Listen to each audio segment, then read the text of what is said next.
شہزادوں کی طرف بڑھا۔ واقعات تفصیل ہے، پڑھیں گے کتاب میں تو سینہ پھٹ جائے انسان کا۔ ایسی دردناک شہادت مختصر طور پہ میں آپ کو بیان کر رہا ہوں۔ آگے بڑھا، تلوار اٹھایا، کہا کتنا رونا ہے رو لو۔ شہزادے نے کہا کہ ہمیں وضو بنانے دو، ہم نماز پڑھتے ہیں۔ کہا اس کی اجازت نہیں۔ کہا ہم سجدہ کرتے ہیں، کہا اس کی بھی اجازت نہیں۔ اور یہ کہہ کر تلوار نکالا۔ وہ ظالم دریائے فرات کا وہ کنارہ، صبح قیامت تک کے آسمان نے وہ منظر نہ دیکھا ہوگا۔ آل پیغمبر کی تو معصوم شہزادے بلبلاتے رہے، سسکتے رہے، ہچکیاں لیتے رہے۔ کوئی نہ تھا جو ان کی مدد کو پہنچتا، کوئی نہ تھا جو ان کے قریب آتا۔ تلوار چمکی، لہراتی ہوئی اٹھی اور حضرت محمد کے گردن پر پڑی تو تن سے جدا ہو گئی گردن۔ ابراہیم دیکھ کر روتا رہا، اپنے بھائی کے گردن کو لیا، اس کے چہرے کو لے کر بیٹھا رہا۔ ظالم نے دوسری تلوار چلائی، ننھی سی چیخ بلند ہوئی اور ابراہیم کی بھی شہادت ہو گئی۔ اس طرح مسلم کے دونوں بچوں نے اپنی قربانی پیش کی۔ ظالم نے دونوں کے جسموں کو دریائے فرات میں پھینکا اور ٹوکرے میں دونوں کے سروں کو رکھ کر عبید اللہ ابن زیاد کی طرف گیا، جا کر کہا کہ امیر آج تو مجھے انعام چاہیے۔ منہ بولا، کہا کیا لایا ہے؟ کہا دیکھ مسلم بن عقیل کے بچوں کے سروں کو لایا ہوں، دیکھنا تھا۔ عبید اللہ نے کہا اے ظالم، تجھے شرم نہیں آئی کس طرح ان کے اوپر تلوار تو نے چلائی؟ دیکھ ان کی معصومیت، دیکھ ان کے چہروں کو، تجھے ذرا بھی رحم نہیں آیا؟ اور اب نام لینے کے لیے آیا ہے۔ وہ دیکھتا رہا، ایک مختل تھا شخص، اس کے دربار میں کہا اس کو لے جاؤ، میں نے یزید کو لکھا ہے کہ بچے گرفتار کر لیے ہیں، اگر یزید کہے کہ بھیجاؤ دمشق تو میں کس کو بھیجاؤں گا؟ لے جا کر اسے بھی جو ہے قتل کر دو۔ نہ خدا ہی ملا نہ وصال علیہ السلام، نہ ادھر کا رہا نہ ادھر کا ہوا، یہ حال ہوا۔ مقاتل بہت خوش ہوئے اور کہا خدا کی قسم عبید اللہ پوری دنیا کی حکومت بھی مجھے دیتا تو مجھے اتنی خوشی نہیں ہوتی جتنی یہ حارث کو میرے حوالے کر کے کہا کہ اسے سزا دینا۔ وہ اٹھے، حارث بدبخت کو لے کر چل پڑے، وہ دونوں سر بھی لے کر چل پڑے اور اسی دریائے فرات کے کنارے حارث بدبخت کو ڈالا۔ وہیں پر اس کی بیوی بھی تھی اور بچہ بھی تھا جو زخمی ہو کر پڑے ہوئے تھے۔ وہ یہ منظر دیکھ رہے تھے کہ ظالم نے آل محمد کے ساتھ جو سلوک کیا اس کا سزا، اس کی جو ہے بدلہ کیسے ہوتا ہے۔ وہ اٹھے، کہا کہ اس نے معصوموں پر جو ہے تلوار اٹھائی ہے، اس کے ہاتھوں کو کاٹو۔ سپاہیوں نے ہاتھوں کو کاٹا، کہا اس کے پیروں کو کاٹو۔ اس کے پیروں کو کاٹا گیا، ہاتھ کٹے ہوئے تھے، پیٹ کو چیرا گیا، کہا اس میں اس کے اعضاء ڈال دو۔ وہ تڑپتا رہا، منت و سماجت کرتا رہا۔ وہ کاٹ دیے گئے ہاتھ پیر، اس کے اعضاء پورے پیٹ میں ڈال دیے گئے اور ایک تختے سے بند کر اس کو جو ہے دریائے فرات میں ڈالا گیا۔ تھوڑی دیر ہوئی، دریائے فرات کے پانی میں جوش آیا اور حارث کی لاش کو باہر نکال کر پھینک دیا۔ پھر کہا کہ دیکھو گڑھا کھود کر دفنا دو۔ گڑھا کھود کر دفنایا گیا۔ تھوڑی دیر میں زلزلہ ہوا، لاش باہر آ گئی۔ کہا یہ ایسا بدبخت ہے، نہ دریا قبول کر رہا ہے نہ مٹی قبول کر رہی ہے، دشمن آل محمد۔ کہا لکڑیاں لاؤ، کچرا لاؤ اور جلاؤ۔ اس کی لاش کو ڈالا گیا اور آگ سلگائی گئی اور اسے جلا دیا گیا۔ پھر اس کے بعد روایت میں آتا ہے کہ وہ دو سر لے کر دریائے فرات کے پاس پہنچے تو آل محمد کی ایک کرامت ظاہر ہوئی کہ دونوں شہزادوں کے جسم اوپر برآمد ہو گئے اور ہر سر اپنے جسم سے لگ گیا۔ جس کا سر تھا شہزادے کا لگ گیا اور اسی دریائے فرات کے کنارے مسلم بن عقیل کے باغ کے لہلہاتے پھولوں کو انہوں نے اسی دریا کے کنارے دفن کر دیا۔ آج بھی دونوں شہزادوں کی مزارات اسی دریائے فرات کے کنارے موجود ہیں۔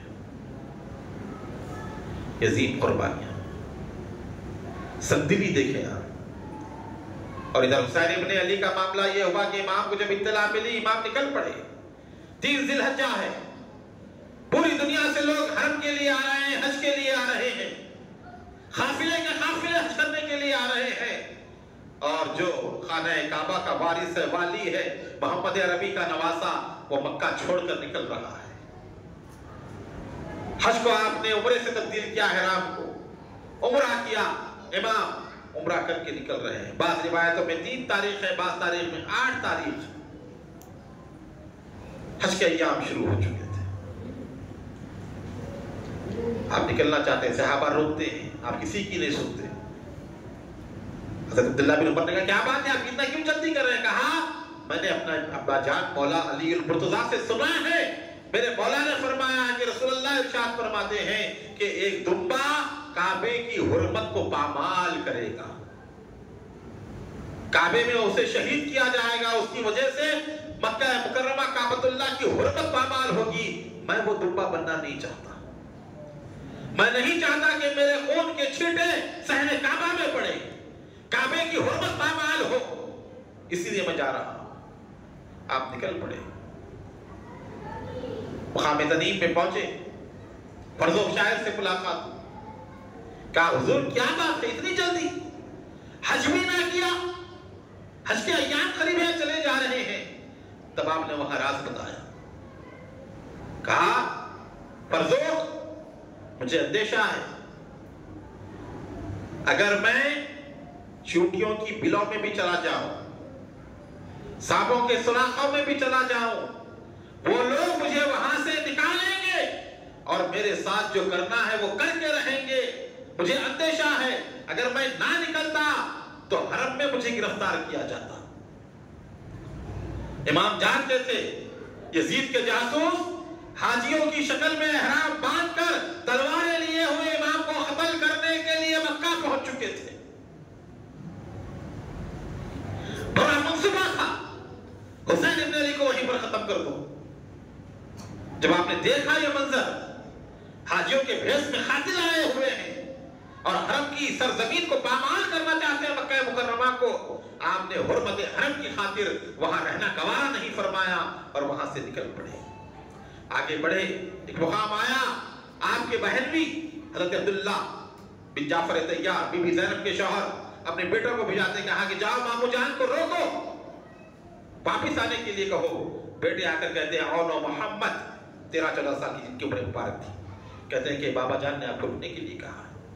پھر وہ خود گئے گورنر مکہ سعید بن عمر کے پاس اور کہا کہ آپ جو ہے امان لکھیں حسین کو. گورنر مکہ سعید نے کہا آپ خود لکھ دیں، میں دستخط کر دوں گا. امان نامہ لکھا گیا. دستخط کرنے کے بعد عبداللہ بن جعفر طیار آئے امام حسین کے پاس، کہا کہ بھائی آپ چلیے، یہ گورنر کا بھائی میرے ساتھ ہے، اس نے امان دی ہے آپ کو. امام حسین کہتے کہ نہیں، اب میں واپس جانے والا نہیں. کہا کیا بات ہے، اتنا اصرار کرنے کے باوجود آپ واپس نہیں جا رہے ہیں؟ فرمایا ایک راز ہے جو میرے نانا جان نے مجھ سے بیان کیا ہے، میں نے خواب میں دیکھا ہے. کہا کیا خواب ہے؟ کہا کہ میں نے ابھی تک وہ خواب کسی کو نہیں بتایا اور نہ ہی بتاؤں گا یہاں تک کہ اپنے خدا سے جا ملوں گا. مجھے رکنا نہیں ہے. آگے بڑھ چلے، مقام صفا پر ٹھہراؤ کیا، پھر اور آگے بڑھے، مقام حاجر پہ پہنچے. وہاں سے آپ نے خیز کو قاصد بنا کر بھیجا کوفے کے حالات معلوم کرنے کے لیے. وہ گئے، انہیں گرفتار کر لیا گیا، عبید اللہ کے سامنے پیش کیا گیا. پوری جاسوسی لگی ہوئی تھی، امام نکل چکے تھے، معلوم ہو چکا تھا یزید کو. ہر جگہ جاسوسی کی جائے، کون سے مقام پر ہے، کہاں پر ہے، کس سے مل رہے ہیں. جب آیا قاصد گرفتار کر کے، اس سے کہا گیا جمعہ کا دن ہے، ممبر پہ کھڑے ہونا اور یزید کی تعریف کرنا. قاصد نے موقع غنیمت جانا، ممبر کے اوپر چلا گیا اور کہا کہ اے لوگوں، میں مولا حسین کا قاصد ہوں، تمہارے خطوط پڑھ کر وہ نکل چکے ہیں، مقام حاجر تک پہنچ چکے ہیں. اللہ کی رحمتیں ہوں، تم ان کے اور ان کے والد کے شیعہ ہو، وہ آ رہے ہیں، ان کی مدد کرو، ان کی نصرت کرو۔ اور اس نے یزید پر، یزید کے آبا و اجداد پر لعنت کرنی شروع کی۔ جیسے ہی سننا تھا نکالو اس کو قاصد کو نکال کر وہیں پر صحن مسجد میں قتل کر دیا گیا اس کا۔ امام آگے بڑھے، مقام ضرور پر پہنچے، دیکھے کہ ٹیلے پر خیمہ لگا ہوا ہے، تلوار لٹک رہی ہے۔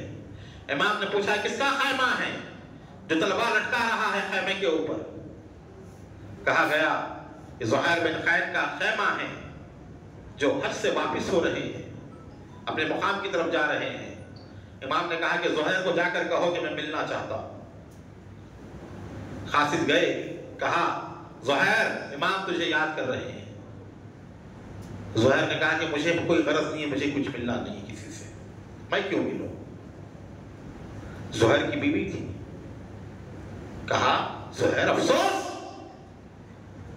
نواسۂ رسول ملنا چاہتے ہیں اور تو بیٹھا ہوا ہے یہاں پر، ملنا نہیں چاہتا، شرم کی بات ہے۔ وہ قاصد بھی جائے تو جانا نہیں چاہتا ان کے پاس۔ بیوی کی باتوں کا اثر ہوا، اٹھے گئے، امام سے ملاقات کی، واپس آئے تو دل کی دنیا تبدیل ہو گئی۔ کہا کہ میرا خیمہ نکالو، امام کے خیمے کے پاس لگا دو۔ بیوی کو بلایا، کہا تجھے طلاق ہے۔ اپنی بیوی کو طلاق دے دیا 3 دفعہ، مہر کی رقم دے دی، کہا اپنے بھائی کو لے اور چلی جا اپنے گھر، اب تجھے اور مجھے ملاقات کرنے کا کوئی موقع نہیں ہے۔ پورے غلاموں کو بلایا اور کہا جس کو جانا ہے، زندہ رہنا ہے وہ چلے جائے، اور جسے موت کی تمنا ہو وہ میرے ساتھ آ جائے۔ لوگ پریشان ہو گئے۔ بیوی نے کہا تھوڑی دیر پہلے تو جانے کے لیے تیار نہیں تھا، ملاقات کرنا نہیں چاہتا تھا، اب کیا تبدیلی آ گئی؟ میں نے بھجایا اور آ کر مجھے ہی طلاق دے دی۔ تو زہیر بن خالد نے کہا سنو، ایک دفعہ میں حضرت سلمان فارسی کے ساتھ جنگ میں گیا، جنگ بلنجر میں لڑے، ہم دشمنوں سے مقابلہ کیا، بہت سارا مال غنیمت آیا۔ سلمان الفارسی میرے ساتھ تھے، مولا علی کے خادم خاص، بہت سارا مال غنیمت آیا، مجھے بڑی خوشی ہوئی، میں دیکھ کر خوش ہو رہا تھا، اللہ نے اتنا مال غنیمت ہمیں عطا کیا، فتوحات عطا کی۔ سلمان الفارسی نے کہا خیس کیا مال غنیمت ملنے سے خوشی ہو رہی ہے؟ کہا ہاں، اتنا مال مالا ہے، خوشی تو ہوگی، اتنے درہم و دینار ہمیں ملے ہیں۔ کہا اے زہیر سن، ایک وقت آئے گا۔ سلمان فارسی بیان کرتے ہیں مولا نے بتایا تھا ہمیں، کہاں کہاں دیکھیں حضرت علی نے کس کس کو بتایا، بیٹا کہاں کہاں جانے والا ہے، کہاں کون ملنے والا ہے، کیا علم تھا علی کا۔ کہا مولا نے بتایا، کہا زہیر سن، ایک وقت آئے گا تیری ملاقات اہل بیت کے نوجوانوں کے سردار سے ہوگی، تو ملے گا ان سے، ان کے ساتھ جائے گا اور ان کی طرف سے جنگ کرے گا، جب تو شہید ہوگا ان کی طرف سے قربان ہوگا، جانثاری کا مظاہرہ کرے گا۔ زہیر خدا کی قسم آج مال ملنے سے جتنی خوشی ہو رہی ہے اس سے 1000 درجے خوشی ان پر جان قربان کرنے سے ہو جائے گی تجھے۔ کہا وہی موقع، اب نوجوانوں کے سردار تو یہی ہے حسین ابن علی، خاندان نبوت میں تو یہی شہزادہ باقی ہے، اب اس کے اوپر قربان ہونا مال و متاع دنیا سے افضل و اعلیٰ ہے، بہتر ہے۔ آپ چلے، یہاں تک کہ آخری سانس تک امام کے ساتھ دیا اور امام کے اوپر اپنی جان کو قربان کر دیا زہیر بن خالد رضی اللہ تعالیٰ۔ آگے بڑھے، لوگ آتے تھے، قافلے میں ملتے تھے، لوگوں کو توقع تھی کوفہ جا رہے ہیں، امام کی حکومت بنے گی، لوگ ہماری بھی قدر کریں گے، یہ امام کے ساتھ آنے والے ہیں، یہ ہمارے مہمان ہیں، ہماری بھی جو ہے دیکھ ریکھ ہوگی۔ اس امید پر کئی لوگ کئی خریوں سے، کئی گاؤں سے، جہاں جہاں سے حسین گزرے، کئی لوگ آپ کے ساتھ ہوتے گئے، 500-600 کا قافلہ بن گیا۔ ایک مقام وہ بھی آیا جہاں پر اطلاع دی گئی کہ مسلم بن عقیل کی شہادت ہو چکی ہے، مسلم کے بچوں کو قتل کر دیا گیا، ہانی بن عروہ شہید ہو چکے۔ انا للہ و انا الیہ راجعون پڑھتے جاتے ہیں، آنکھوں سے آنسو جاری ہوئے۔ اہل بیت کو خیمے میں بلایا، بلا کر کہا کہ اے لوگو، ہمیں اطلاع ملی ہے کہ مسلم بن عقیل شہید ہو چکے ہیں، کوفے والوں نے ہم سے بے وفائی کی ہے، اب وہاں ہمارا کوئی یار و مددگار نہیں ہے، وہاں ہمارا کوئی ساتھ دینے والا نہیں ہے، اب تم کیا کہتے ہو، سفر آگے بڑھائیں یا پھر پیچھے چلے؟ مسلم بن عقیل کے بھائی کھڑے ہوئے اور کہا کہ امام، ہم اپنے بھائی کا بدلہ لیں گے، یا ہم لڑیں گے انہیں ماریں گے، یا ان کی طرح قربان ہو جائیں گے، شہید ہو جائیں گے۔ امام نے کہا خدا کی قسم، ان کے بعد اب زندگی میں کوئی مزہ نہ رہا، ٹھیک ہے چلو۔ یہ تو اہل بیت تھے، باہر آئے، تمام لوگوں کو بلایا، اعلان فرمایا کہ اے لوگوں، کوفے میں اب کوئی ہمارا حامی نہیں، ہمارا وفادار نہیں، سب نے غداری کی ہے، تم سب کو اجازت ہے اپنے اپنے گھروں کو چلے جاؤ۔ ایک ایک دو دو نکلنے شروع ہوئے، سب چھوڑ دیا ساتھ، صرف وہی لوگ آپ کے ساتھ باقی رہے جو مکہ مکرمہ سے نکلے تھے، بیچ میں جتنے آئے تھے سب چلے گئے۔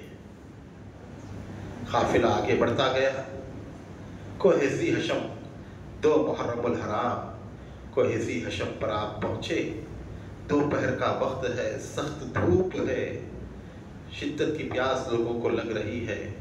کوہ ذی حشم کے پاس آپ نے دیکھا 1000 کا قافلہ جماعت آ رہی ہے آپ کی طرف۔ امام ٹھہر گئے، ظہر کا وقت تھا، دوپہر کا وقت تھا۔ 1000 گھوڑ سوار گھوڑوں پر بیٹھے ہوئے امام کے سامنے آئے، ان کا سردار حر تھا، حر آگے آیا، سلام کیا۔ امام نے کہا اے حر، یہ لشکر ہمارے لیے لائے ہو یا ہم پر لائے ہو؟ ہمارے لیے لائے ہو یا ہم پر لائے ہو؟ کہا مولا حسین، نہ میں یہ لشکر آپ کے لیے لایا ہوں نہ آپ پر لایا ہوں، مجھے صرف یہ حکم دیا گیا ہے آپ جہاں کہیں ملیں گرفتار کروں آپ کو، گرفتار کر کے کوفہ گورنر کے پاس، عبید اللہ کے پاس لے جاؤں۔ امام حسین نے فرمایا اے حر، تمہاری جرأت اتنی بڑھ چکی ہے، مجھے گرفتار کرو گے، میرے اوپر تلوار نکالو گے؟ کہا تیری ماں تجھ پر روئے، کیا کہہ رہا ہے؟ حر نے کہا خدا کی قسم امام، اگر یہ بات کوئی دوسرا عرب کہتا، دوسرا شخص کہتا تو میں اس کے لیے یہی کلمہ کہتا، لیکن میں آپ کی والدہ کا احترام کرتا ہوں، سیدہ فاطمہ کا، میں کچھ نہیں کہوں گا۔ خاموش، پیاسے تھے۔ امام نے ساتھیوں سے کہا پانی لاؤ، مشکیزیں لاؤ اور سب کو پلاؤ۔ 1000 کے لشکر کو امام نے پورا اپنا پانی پلایا، سب نے پانی پی لیا۔ امام نے فرمایا کوئی بچا ہے؟ کہا نہیں، سب پی لیے، شکم سیر ہو کر پی لیے، پیٹ بھر کر پی لیے۔ پھر امام نے دوسرا حکم دیا اور جتنا پانی ہے لاؤ، ان کے گھوڑے بھی پیاسے ہیں، انہیں بھی پلاؤ۔ مشکیزیں کھول کر رکھ دیے گئے چمڑے کے، گھوڑوں کے منہوں کے سامنے لے جا کر گھوڑوں کو پانی پلایا۔ پورے جب پانی پی لیے، امام نے حجاج بن مسروق سے کہا مسروق اذان دو۔ نماز ظہر کی، امام کے مؤذن اذان دی انہوں نے۔ اس کے بعد امام فرماتے ہیں کہ اور علیحدہ جماعت بناؤ گے یا ہمارے ساتھ نماز پڑھو گے؟ کہا کہ حضور مسلمانوں میں بھی آپ ہی کے پیچھے پڑھوں گا نماز. نماز ظہر ہوئی، امام خیمے میں تشریف لائے، عصر کے وقت تک امام خیمے میں رہے. عصر کا وقت ہوا، امام نے اذان کہی، مؤذن اذان دیتا ہے، پھر نماز عصر پڑھی. پھر اس کے بعد امام فرماتے کہ چلو نکلنے کی تیاری کرو. اور آ کر ٹھہر گیا. کہا امام نے جانے دو، کہا میں حکومت کا وفادار ہوں، حکومت نے مجھے بھیجا ہے آپ کو گرفتار کرنے کے لیے، آپ جہاں ملے میں آپ کو گرفتار کروں. زہیر بن خین آئے، کہا امام اجازت دیجیے، 1000 کا لشکر ہے، آسانی سے لڑ کر ختم کر سکتے ہیں. اگر ہم انہیں ختم نہیں کریں گے تو اتنا بڑا لشکر آ جائے گا، پھر ہمیں لڑنا مشکل ہو جائے گا ان کے ساتھ. امام نے کہا زہیر میں خون ریزی کے لیے نہیں آیا ہوں، میں جنگ کرنے کے لیے نہیں آیا ہوں، جنگ کے ارادے سے نہیں آیا ہوں. اور نے کہا کہ آپ چلیں عبید اللہ کے پاس. امام نے کہا کہ میں نہیں جاتا اس کے پاس، میں واپس چلا جاؤں گا. کہا کہ میں واپس بھی نہیں چھوڑوں گا. پھر امام سے کہا کہ آپ ایسا راستہ اختیار کیجئے جو نہ مکے کو جاتا ہو نہ کوفے کو جاتا ہو. تیسرے راستے پر امام چل پڑے. دونوں راستے چھوڑ دیا آپ نے، کوفہ جانے کا بھی معاملہ راستہ میں ترک کر دیا، اور تیسرے راستے پہ چلے، آگے بڑھے چلتے رہے. ایک مقام آیا اور نے کہا کہ بس ٹھہر جائیں آپ، اور زیادہ نہ جائیں. امام نے کہا کہ کون سا علاقہ ہے؟ کہا یہ اخر ہے. امام فرماتے ہیں اخر سے اللہ کی پناہ. اور آگے بڑھو، اور آگے بڑھے. بڑھتے بڑھتے ایک مقام آیا، چٹیل میدان جس میں نہ گھاس تھی نہ کوئی سبزہ تھا، ہر طرف بنجر زمین. امام علی مقام آگے بڑھتے ہیں، گھوڑا ٹھہر جاتا ہے، آگے نہیں بڑھ رہا. امام چابک لگاتے ہیں گھوڑے پر، پیر اٹھاتا ہے نیچے رکھتا ہے، پیر اٹھاتا ہے نیچے رکھتا ہے. امام حیران ہو گئے. کہا یہ کون سا علاقہ ہے؟ لوگوں نے کہا یہ دشت نینوا ہے، دشت نینوا ہے.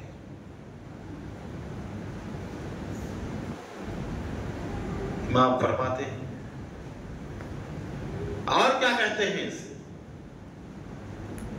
تبھی شخص نے عرض کی کہ امام اسے کربلا کہتے ہیں. امام نے کہا اتر جاؤ گھوڑوں سے، یہی وہ جگہ ہے جس کا وعدہ کیا گیا تھا. امام گھوڑے سے نکلے، رکاب کو نکالا، قدم مبارک کربلا کی سرزمین پر رکھا.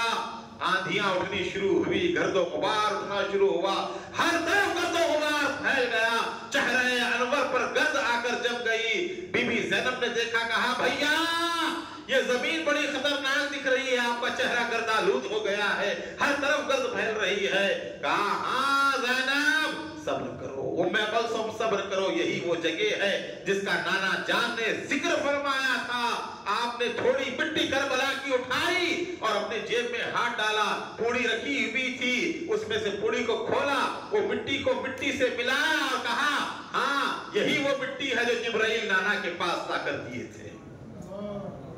یہی ہمارے اٹھنے بیٹھنے کی جگہ ہے، یہی ہماری خیمہ گاہ ہے، اور یہی وہ مقام ہیں جہاں شہادتوں کا سلسلہ چل پڑے گا. خیمے لگانے کا حکم دیا گیا، خیمے لگائے گئے. جس جگہ خیمے کے لیے کیلے گاڑی جاتی تازہ خون نکل کر آتا. خیمے لگ گئے. ایک روایت میں آتا ہے کہ امام نے عباس کو بھیجایا، کہا کہ یہ زمین کے مالک کون ہیں؟ کہا وہ غازریہ کے مقام پر لوگ رہتے ہیں، وہ لوگ اس کے مالک ہیں. کہا جا کر بلاؤ. وہ بلائے. بوڑھا جو سردار تھا بنو اسد کا، وہ امام کی خدمت میں آیا. کہا مسافر کیا بات ہے، کیوں بلا رہے ہو؟ کہا یہ زمین تمہاری ہے؟ کہا ہاں. کہا بیچنا چاہتے ہو؟ کہا اے مسافر تمہیں کیا ہو گیا ہے؟ یہ زمین کوئی رہنے کی زمین نہیں ہے، نہ یہاں سبزہ اگتا ہے، نہ یہاں کھیتی ہوتی ہے۔ میں نے تو اپنے بڑوں سے سنا ہے یہ بلاؤں کی زمین ہے، کوئی نبی اس زمین پر ٹک نہیں سکا۔ جناب آدم گزرے، جناب نوح گزرے، جناب شیس گزرے، ہر کوئی اس زمین پر آتا تو جلدی سے نکل جاتا کہ یہ بلاؤں کی زمین ہے۔ پریشانی کے حال میں گزرتے یہاں سے میں نے اپنے بزرگوں سے سنا ہے۔ اور آپ یہ زمین لینا چاہتے ہیں؟ کہا ہاں۔ کہا آپ ہیں کون؟ کہاں سے آئے ہیں؟ یہ زمین لینے کا مقصد کیا ہے؟ کہا کہ میں مدینے سے آیا ہوں۔ کسی نے جب وطن پوچھا تو حضرت نے یوں فرمایا، مدینے والے کہلاتے تھے، اب ہے کربلا والے۔ ہزاروں میں 72 تن تھے تسلیم و رضا والے، حقیقت میں خدا ان کا تھا اور وہ تھے خدا والے۔ جب مدینے کا نام سنا اس بوڑھے نے کہا، کوئی ہے جو مصطفیٰ کو چھوڑ کر اس زمین میں آ کے بسے؟ تم مصطفیٰ کو چھوڑ کر آئے ہو؟ امام کو تعجب ہوا، میرے نانا کا نام جانتا ہے،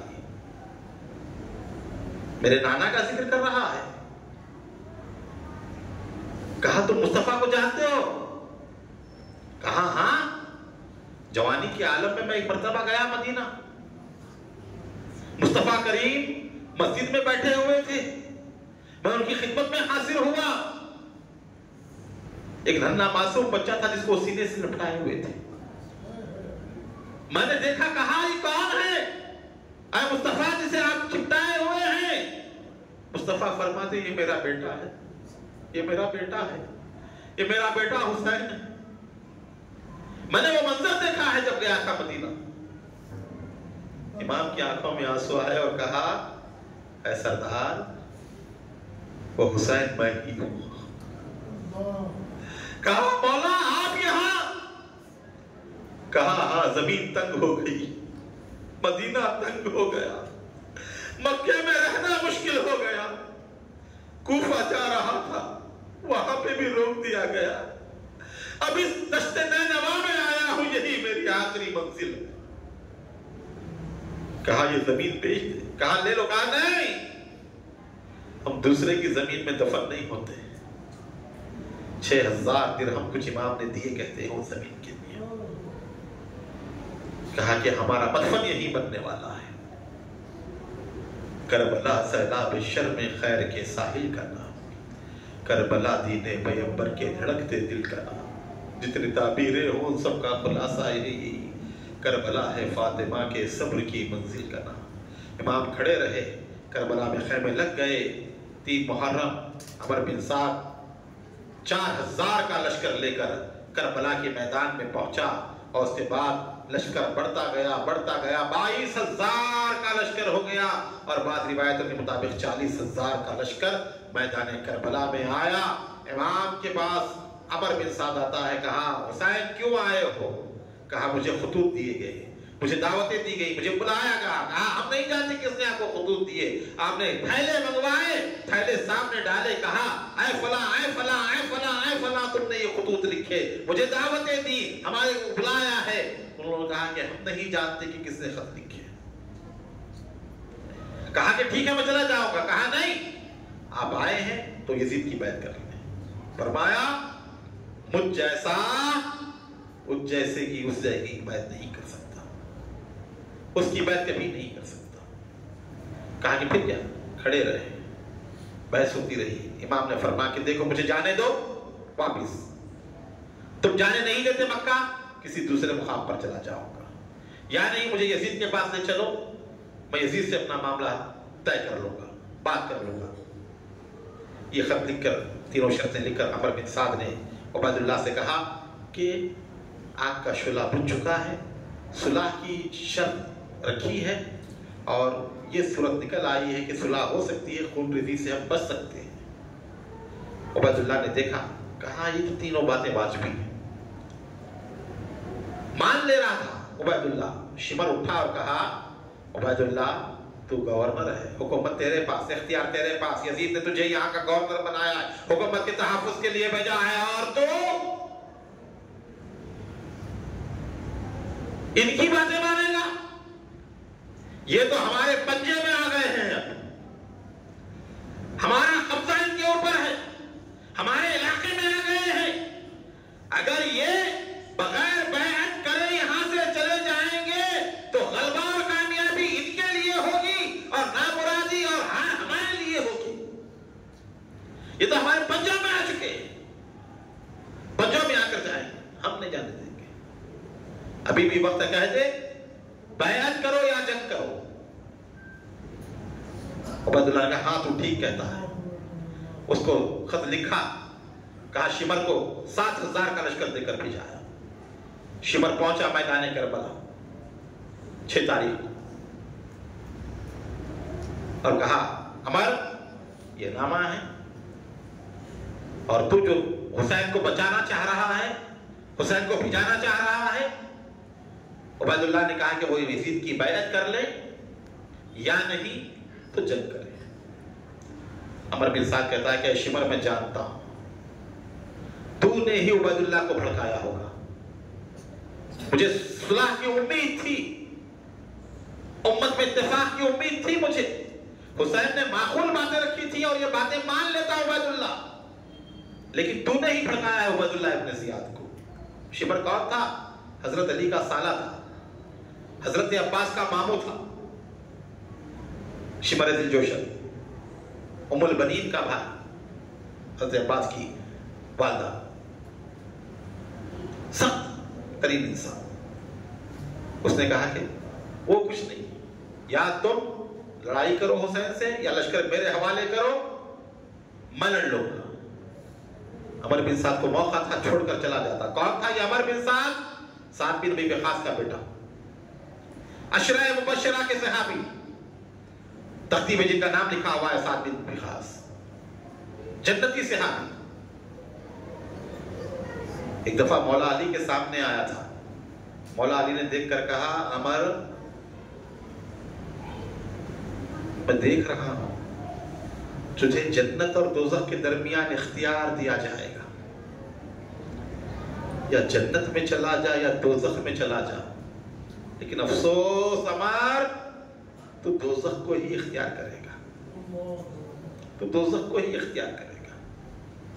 وہ مرحلہ تھا، چھوڑ کر جا سکتا تھا عمر بن سعد، کہا کہ نہیں یہ جنگ تو میں ہی لڑوں گا، رائے کی سلطنت مجھے ملنی ہے، تہران کی حکومت انعام میں۔ شمر کو رکھ لیا۔ 7ویں دن حکم آیا کہ جس طرح عثمان غنی پر پانی بند کر دیا گیا تھا، اسی طرح حسین ابن علی پر بھی پانی بند کر دیا جائے۔ پانی بند کر دیا گیا، 4000 مسلح سپاہی دریائے فرات کے کنارے کھڑے کر دیے گئے۔ پیاسے رہے، 3 کنویں کھدے، حضرت عباس نے کسی میں پانی نہ آیا۔ امام نے کہا چھوڑو۔ 9 تاریخ محرم کی جنگ کے نخارے بجنے شروع ہوئے۔ امام عالی مقام خیمے میں بیٹھے، تلوار کا سہارا لیے بیٹھے بیٹھے سو رہے ہیں۔ نخارے بجے، زینب آئی، کہا بھیا نخارے بج رہے ہیں۔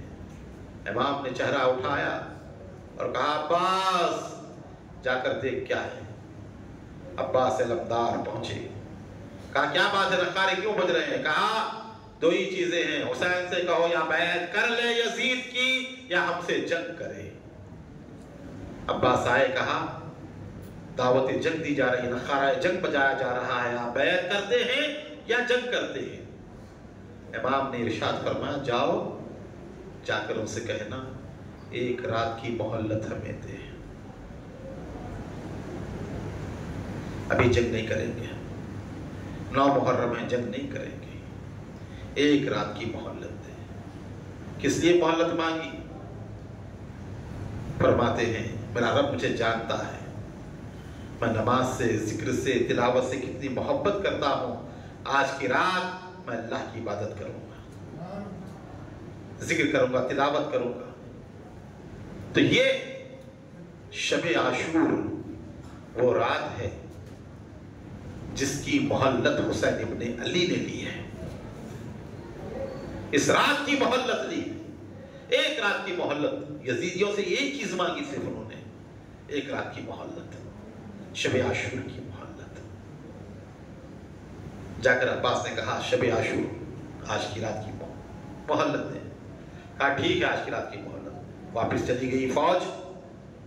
امام نے کہا پورے خیمے اکھاڑو, خریب خریب لگا دو. پورے خیمے خریب کر دیے گئے. بیچ میں امام کا خیمہ تھا, اطراف میں اہل بیت اور جانثاروں کے خیمے تھے. خریب کرنے کے بعد امام نے کہا کہ پیچھے جو ہے خندق کھود دو, خندق کھود دینا. وقت ضرورت پیچھے سے اگر حملہ ہو تو ہم اس میں آگ لگا دیں گے خندق میں, تاکہ پیچھے سے حملہ نہ ہو اہل بیت پہ. خندق کھود دی گئی اور پھر وہ معاملہ آیا. امام علی بخار حسین ابن علی شہید دشت کربلا خیمہ مبارک میں بیٹھے ہوئے ہیں. پورے لوگ امام کے سامنے بیٹھے ہوئے ہیں, سر جھکے ہوئے ہیں, نگاہیں نیچی ہیں. امام دیکھ رہے ہیں سب کو. امام کھڑے ہوئے اور کہا اے لوگو, خدا کی قسم میں اپنے ساتھیوں سے بہتر کسی کے ساتھیوں کو نہیں سمجھ سکتا. اپنے اہل بیت سے اچھے دنیا میں کسی کے اہل بیت کو نہیں سمجھ سکتا. میں آغوش رسالت میں پلا ہوں, اہل بیت میں ہوں. کل کا دن جو آنے والا ہے وہ ہماری موت کا پیغام لے کر آنے والا ہے. تم چاہنے والے ہو, وفادار ہو, میرے ساتھ آئے, میرا ساتھ دیا, اب تک میرے ساتھ رہے, مصیبتیں برداشت کی. اب ضرورت نہیں ہے. رات کی تاریکی ہے, اٹھ کر چلے جاؤ جس کو جانا ہے. کوئی سوال نہیں ہوگا تم سے. جس کو جانا ہے چلا جائے, اٹھے چلا جائے. اے مسلم بن عقیل کے بھائیوں, مسلم کی شہادت کافی ہے, تمہاری ضرورت نہیں, تم بھی چلے جاؤ. یہی نہیں, مجھے اپنے گھر والوں کی بھی ضرورت نہیں ہے. تم میں سے ایک ایک آدمی کو لے لے میرے اہل بیت کے, اونٹ پر بیٹھے اور رات کی تاریکی میں نکل جائے. تم سے کوئی تعارض نہیں ہوگا, تم سے کوئی پوچھ نہیں ہوگی. صبح ہوگی تو میں دیکھ لوں گا میرے ساتھ کیا معاملہ ہوگا. میں تم سب کو بخوشی اجازت دیتا ہوں, چلے جاؤ. اللہ اکبر. خدا کی قسم کائنات میں کوئی ایسا شخص نہیں ہوگا جو حسین ابن علی کی طرح ہو. لڑائی ہوتی ہے تو لوگ لوگوں کو جمع کرتے ہیں, بلاتے ہیں, آؤ مدد کرو ہماری. تنہا حسین ابن علی ہے, کہتا ہے کہ مجھے کسی کی ضرورت نہیں ہے, چلے جاؤ چلے جاؤ, میں دیکھ لوں گا جو ہونا ہے, میری وجہ سے کسی. پورے بیٹھے رہے, وفاداری سکھائی لوگوں کو حسین کے ساتھیوں نے. امام دیکھ رہے کوئی نہیں اٹھ رہا ہے. کہا تمہیں شرم آ رہی ہوگی, کس طرح مجھے منہ دکھاؤ گے, کس طرح میرے سامنے سے اٹھو کہ تمہارے چہرے میں دیکھ رہا ہوں, میرا چہرہ تم دیکھ رہے ہو, روبرو ہو. جاتے ہو تو شرم تو آئے گی نا, بھائی چھوڑ کے چلے جا رہے ہیں ہم, اس لیے نہیں جا رہے ہو. تب امام علی مقام نے وہ کام کیا تاریخ میں جسی نے کوئی کام ایسا نہیں کیا جو امام نے کہا. امام اٹھے, شمع کو بجھا دیا, اندھیرا کر دیا اور کہا اب اندھیرا ہو گیا ہے, نہ تم مجھے دیکھ سکتے ہو نہ میں تمہیں دیکھ سکتا ہوں, اب تو چلے جاؤ تم لوگ, کوئی شرمندگی نہیں ہوگی. کافی دیر تک امام شمع کو بجھا کر رکھے اور بیٹھے رہے, انتظار کرتے رہے. جب کافی دیر ہوئی امام نے شمع کو روشن کیا. جب شمع روشن ہوئی خدا کی قسم دیکھا امام نے کوئی نہیں اٹھا, پورے اسی طرح بیٹھے ہوئے. سنائے درد دل کے فسانے نہیں جاتے, جمے بیٹھے ہیں تیرے در پہ دیوانے نہیں جاتے. حسین ابن علی نے فطرتیں بدلی ہیں ایک شب میں, بجھی ہے شمع محفل سے پروانے نہیں جاتے. نعرہ تکبیر, نعرہ رسالت, نعرہ حیدری. ایک ایک اٹھتا گیا, ایک ایک اٹھتا گیا. جانثاری کی مثال دیتا گیا، کہا امام آج ہم آپ کو چھوڑ کر اس میدان کربلا سے چلے جائیں گے تو کل قیامت میں آپ کے نانا کو کیا منہ دکھائیں گے؟ امام آپ کے اوپر تو ایک مرتبہ قربان ہونا ہے، خدا مجھے 1000 زندگیاں دے تو ہر بار یہی کہوں گا کہ میری جان حسین پر قربان۔ کسی نے اٹھ کر کہا کہ امام آج جو اٹھ کر یہاں سے جائے گا کل قیامت کے دن کیا منہ دکھائے گا وہ سیدہ کو؟ کہا ہم نہیں جاتے، جیے ہیں آپ کے ساتھ تو مریں گے بھی آپ کے ساتھ، ہماری زندگیاں آپ پر قربان۔ زہر بن خیر نے کہا کہ امام تلوار سے لڑتا جاؤں گا، تلوار پر جب تک قبضہ ہے لڑوں گا تلوار ٹوٹے گی، نیزے سے لڑوں گا نیزہ ٹوٹے گا، تو امام میں لکڑی سے لڑوں گا، لکڑی ٹوٹ جائے تو پتھروں پھینک پھینک کر آپ کے دشمنوں کو ماروں گا اور آپ کی حفاظت کروں گا۔ بڑا بدنصیب ہوگا امام جو آج کو چھوڑ کر چلا جائے گا۔ ایک ایک وفاداریوں کی مثال دیتے رہے، امام نے سب کے لیے دعائیں دی اور کہا تیاری کرو، اور امام قرآن پاک کی تلاوت میں جو ہے بیٹھے اور اللہ کے ذکر میں لگے رہے، پوری رات عبادت میں گزاری۔ شب عاشور گزری، امام اٹھے، کہا علی اکبر فجر کی اذان دے۔ کہا مولا آج مؤذن کو نہیں کہہ رہے ہیں، مؤذن نہیں دے گا، حجاج بن مسروق اذان نہیں دے گا 10 محرم کی، کہا نہیں آج علی اکبر دے گا۔ علی اکبر کون تھا؟ شبیہ پیغمبر تھا، رسول اللہ کی تصویر تھا۔ علی اکبر کی صورت بھی مصطفیٰ کی طرح تھی، علی اکبر کی آواز بھی مصطفیٰ کی طرح تھی۔ امام نے کہا علی اکبر اذان دے گا۔ میدان کربلا میں علی اکبر 18 سال کا نوجوان بیٹا امام کا کھڑا ہو، کانوں کو اذان دینی شروع ہوئی، علی اکبر کی صدائیں پورے کربلا کے میدان میں گونجتی رہی۔ امام نے اتمام حجت کیا کہ دیکھو مصطفیٰ کا لب و لہجہ، دیکھو مصطفیٰ کی تصویر، جس نبی کا کلمہ پڑھتے ہو اس کی شبیہ، اس کی تصویر میرے پاس ہے۔ نماز فجر ادا کیے، خیمے کے سامنے اونٹنی پر بیٹھ کر آئے، قرآن کو رکھا، خطبہ ارشاد فرمایا، اے لوگو جانتے ہو میں کون ہوں؟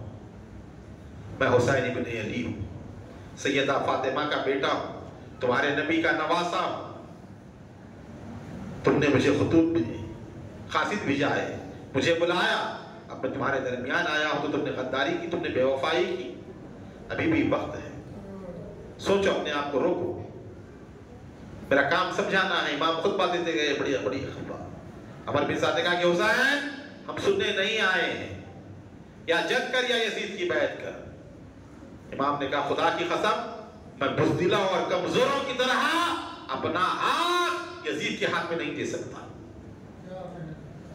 امام آخر وقت تک اپنے موقع پر ڈٹے رہے۔ پھر اس کے بعد جنگ شروع ہوئی، ایک امام کی طرف سے آتا، ایک یزید کی طرف سے آتا، جو امام کی طرف سے آتا وہ یزیدیوں کو مار کر آ جاتا۔ جب یہ منظر دیکھا جنگ شروع ہونے کا، 22,000 کا لشکر تھا، ایک پہلوان جو ہر تھا کانپ رہا تھا، پسینے چھوٹے ہوئے تھے۔ اس کے دوست نے پوچھا، ہر خدا کی قسم اگر کوئی مجھ سے یہ پوچھے کہ پورے کوفے اور عراق میں سب سے بہادر انسان کون ہے، میں قسم کھا کر یہ کہوں گا کہ وہ ہر ہے۔ اور آج دیکھ رہا ہوں کہ تم کانپ رہا ہے، پسینے چھوٹ رہے ہیں تیرے، تو اس طرح حیرت زدہ خوف زدہ ہے۔ ہر نے کہا تجھے نہیں معلوم، یہ میدان کربلا تجھے دیکھ رہا ہے، میں اس کربلا کو نہیں دیکھ رہا ہوں۔ ایک طرف جنت ہے، ایک طرف جہنم ہے، میں بیچ میں کھڑا ہوا۔ اب مجھے فیصلہ کرنا ہے کہ جنت میں جاؤں یا جہنم میں جاؤں، اس لیے کانپ رہا ہوں۔ اور کہا خدا کی قسم میں مر جاؤں، میرے ٹکڑے ٹکڑے ہو جائیں، تب بھی میں جنت چھوڑ کر جہنم میں نہیں جاؤں گا۔ ہر نے لگام دی، گھوڑے کو ایڑ لگائی، گھوڑا اٹھا، اپنے سر کو اٹھایا، پوری فوج دیکھ رہی ہے 22,000 کی۔ امام حسین علیہ السلام بھی بھی یہ منظر دیکھ رہے ہیں، اہل بیت بھی دیکھ رہے ہیں، 22,000 کے لشکر جرار سے گھوڑے کو ایڑ لگاتا ہوا، چھلانگ لگاتا ہوا لشکر یزید کو چھوڑتا ہے اور حسین ابن علی کے لشکر میں آ جاتا ہے اور اعلان کرتا ہے ہزاروں میں 72 تھے تسلیم اور رضا والے، حقیقت میں خدا کا تھا اور وہ تھے خدا والے، یہ نعرہ ہوتا تھا جس وقت فوج شام سے نکلا کہ دیکھو یوں نکلتے ہیں جہنم سے خدا والے۔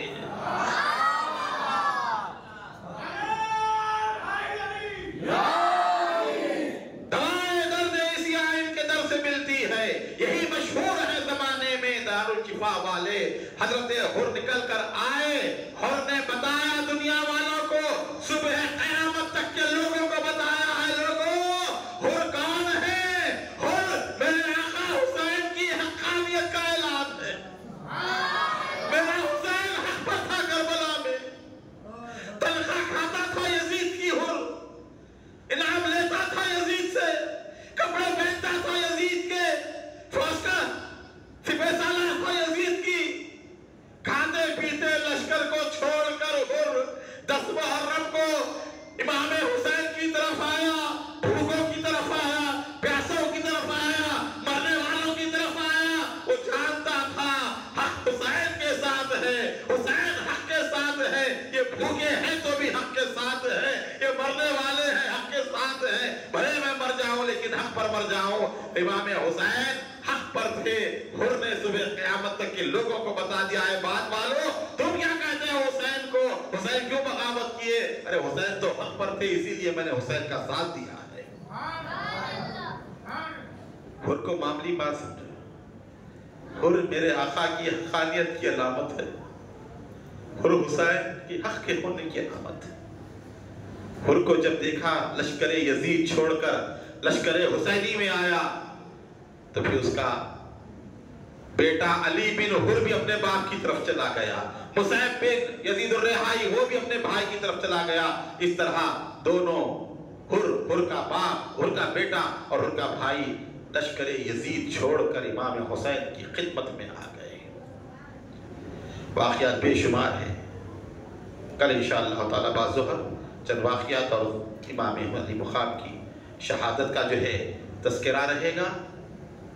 تمام حضرات میں احباب کی تشریف لائیں، خواتین کے لیے پردے کا انتظام رہے گا، اور یہ کتاب خطبات کربلائی ضرور ضرور جو ہے آپ حاصل کریں، پڑھیں، اور فیضان چشتیہ کا جو ہے یوٹیوب پر چینل چل رہا ہے فیضان چشتیہ آفیشل، اس پہ کوئی آپ جو ہے لائک کریں اور شیئر کریں۔ یہ جتنے پورے مجالس ہیں یہ اس پر جو ہے یوٹیوب پر جو ہے موجود ہیں، آپ جو نہیں سنے ہیں ابتدائی مجالس وہ وہاں سے سن لیں تاکہ پورا واقعات کا تسلسل آپ کی سمجھ میں آئے اور کربلا کیا ہے سمجھ میں آئے۔ یہ RQ کوڈ ہے، یہ ہمارے بچے جو ہے شعیب میاں وغیرہ لے کر رہیں گے، آپ ضرور اس کو اسکین کریں اور جوائن کریں۔ واٹس ایپ گروپ بھی ہے جس میں اطلاعات ہوتی ہے ہمارے پروگرام جو ہو رہے ہیں پورے سال، تمام جو پروگرام ہونے والے ہیں وہ تمام پروگرام جو ہے آپ جو ہے اطلاع دی جائے گی، اور